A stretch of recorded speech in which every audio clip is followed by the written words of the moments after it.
Hi friends, welcome to friends kitchen. இன்றைக்கி நம்ம என்ன பார்க்க போகிறோன்னா வெஜிடபிள் சூப் தாங்க பார்க்க போகிறோம். அதுக்கு சின்ன வெங்காயம் ஒரு அஞ்சு கட் பண்ணி வச்சுருக்குறேங்க. பூண்டு ஒரு 7-8 பல் கட் பண்ணி வச்சுருக்கிறேன். அப்புறம் குடமிளகா 50, கேரட் 50, பீன்ஸ் 50, முட்டைக்கோஸ் 50, காளான் 50, ஸ்வீட் கார்ன் 50 இதெல்லாம் எடுத்துருக்குறேங்க. இப்போ நம்ம வெஜிடபிள் சூப் எப்படி பண்ணுறதுன்னு பார்த்துடலாங்க. ஸ்வீட் கார்ன் கொஞ்சமாக போய் அரைச்சிக்கிட்டு வந்துடலாங்க. அரைச்சி ஊற்றினோம்னா கொஞ்சம் டேஸ்ட்டும் வாசனையும் சூப்பராக இருக்கும். பாருங்கள், அரைச்சிக்கிட்டு வந்தாச்சு. கார்ன்ஃப்ளவர் மாவு இந்த ஸ்பூனில் 2 ஸ்பூன் எடுத்துருக்குறேங்க. அதை தண்ணி கொஞ்சமாக ஊற்றி கலந்து வச்சிடலாங்க. நல்லா இந்த அளவுக்கு அரைச்சி வச்சிடலாங்க. இப்போ சூப் செய்கிறதுக்கு அடுப்பில் கடாய் வச்சாச்சுங்க. நான் தேங்காய் எண்ணெய் சேர்த்திக்கிறேங்க. செக்கில் ஆட்டின தேங்காய் எண்ணெய். பட்டர் கூட போட்டு செய்யலாங்க.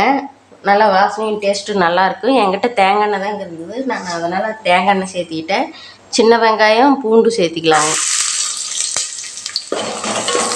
இது நல்லா வதக்கி விட்டுறலாங்க. சின்ன வெங்காயமும் பூண்டு இந்த அளவுக்கு வதங்கி வந்த வாட்டி எல்லா காயும் சேர்த்திக்கலாங்க.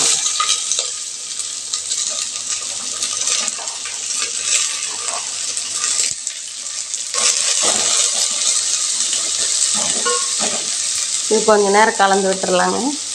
காயெல்லாம் நல்லா கலந்து விட்டுட்டு தண்ணி 1 லிட்டர் ஊற்றிக்கலாங்க. ஸ்வீட் கார்ன் அரைச்சி வச்சுருந்ததையும் ஊற்றிடலாங்க. உப்பு சேர்த்திக்கலாங்க. நல்லா ஒரு 10 நிமிஷம் நல்லா கொதிச்சு வரட்டுங்க. பாருங்க, காயெல்லாம் சூப்பராக வெத்து வந்துருச்சு. இப்போ கார்ன்ஃப்ளவர் மாவு கரைச்சி வச்சுருக்குறேங்க. தண்ணி ஆட்டம் அதை ஊற்றிக்கலாங்க. ஜீரகத்தூள் ஒரு 1/2 ஸ்பூன் சேர்த்திக்கலாங்க. மிளகுத்தூள் 1/2 ஸ்பூன்.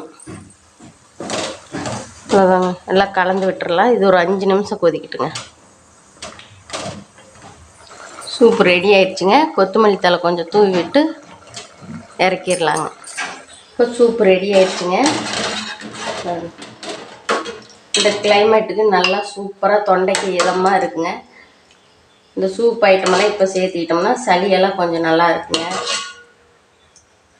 இந்த வீடியோ உங்களுக்கு பிடிச்சிருந்தா லைக் பண்ணுங்கள், ஷேர் பண்ணுங்கள், சப்ஸ்கிரைப் பண்ணுங்கள்.